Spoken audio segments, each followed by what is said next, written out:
Hey, what's up, Guardians in YouTube? So, I have some Rise of Iron news, and not just some of it, all of them on the Game Informer website. So, let's briefly go through them.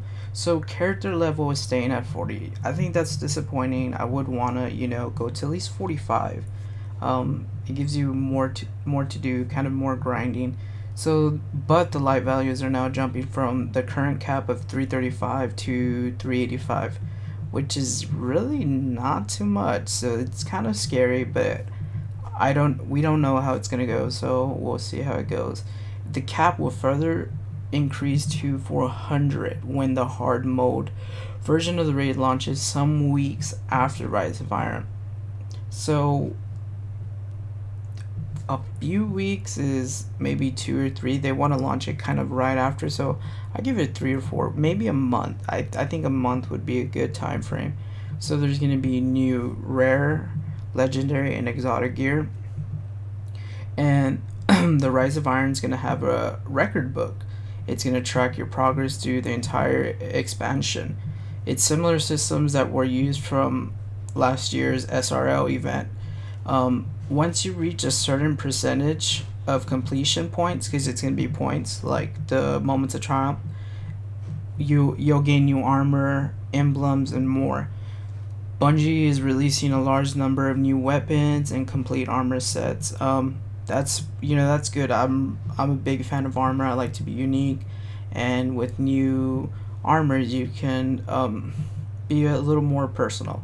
So the new Iron Banner sets, they're gonna have new sets for Iron Banner. So Iron Banner's obviously confirmed with this, and then to obtain the Iron Lord set, the only way you can obtain it is through the record book. So that's a good thing. So you don't have to do a certain thing. Well, it's good for most people. And then the new raid, it's called the Raft of the Machine. So obviously it's because of the machine. So that should be interesting. And then they have a new arena. It's called Archon's Forge Arena event. So I'm pretty sure that's like challenge of elders and stuff. Hopefully that's pretty interesting, keeps us busy. Then also a lot of people aren't mentioning is there's new faction options for all fractions. So I don't know if that's gonna be like I don't know. That just seems interesting. And then Bungie also introduced us to, let's see. So they're gonna have special items to change the appearance of exotic weapons, players to enhance geometry and appearance of individual armor pieces.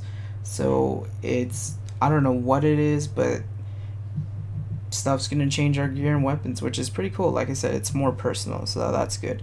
So and then the main thing with everything is the Destiny artifact overhaul. So they're doing a complete overhaul. It's insane. So players can still use and infuse older artifacts. Rise of Iron will introduce 8 brand new artifacts that are able to be freely used with any class or subclass. So now you can use them for any subclass. You don't have to have a specific one for one class. So now you can use them on all classes or subclasses. Each artifact connects to the member of the deceased Iron Lord, such as Fellwinter. So there's going to be 8 artifacts, and they all connect to the Iron Lord. So that's going to be fun. Getting them, you'll get to learn more about the lore and just more history. So new character named Tyra Karen. She is the centerpiece for Guardians looking to acquire the new Iron Lord's artifacts. She sends players out into the Plaguelands to commit mighty deeds in memory of the Iron Lords. It's pretty much straightforward. So upon completion of the task, you get an item called the Iron Lord Legacy, which sorry guys, which when you turn in, it can be used to acquire one of the 3 artifacts Tyra has to offer in any given week. Over the 8 over the 8 weeks or more of play, you should be able to acquire all 8 artifacts. So 8 weeks to acquire all of them. I don't know if that just pertains to one character or, you know, but 8 weeks to collect them all. So it gives us something to do for 8 weeks. Each each of these artifacts are game-changing abilities attached to it.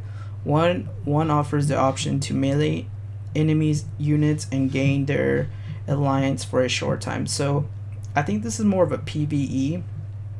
You hit a fallen and they won't attack you, I'm assuming. So that's one of the abilities. And then a second artifact eliminates your super but gives you two weapons and armor. So this is straight from the artifact. But it gives you 2 weapons and armor. I don't know how that would work. Honestly, 2 weapons and armor. We already have 3 weapons, so I don't know.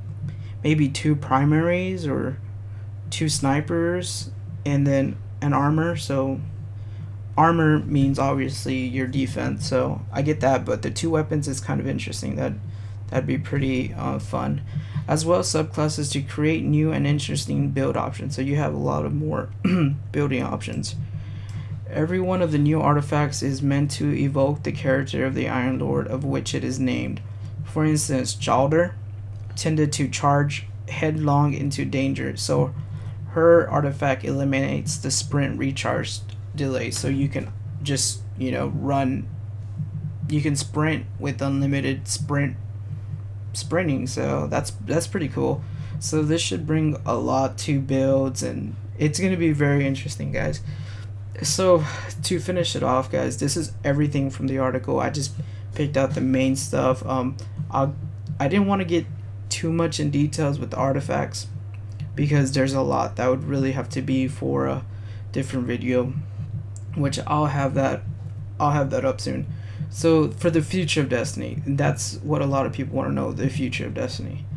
So this is the future of Destiny that we know yet. Fans of last year's Halloween themed event will be happy to hear that the Festival of the Lost is returning in October, along with new masks to chase and some other surprises. So it's confirmed 100% that we're gonna have the Festival of the Lost, which I really enjoyed it. And if we can get new masks, that's fun. And they said other surprises, so hopefully there's costumes and stuff like that. And then following that, Bungie has also revealed that we will see the return of Sparrow Racing League in December. I personally love Sparrow League Racing. Gave me something different to do in December. I was on vacation while waiting to go eat dinner or something. I enjoyed playing it. It was fun, very competitive, kind of a pain in the ass, but it was really fun and I enjoyed it.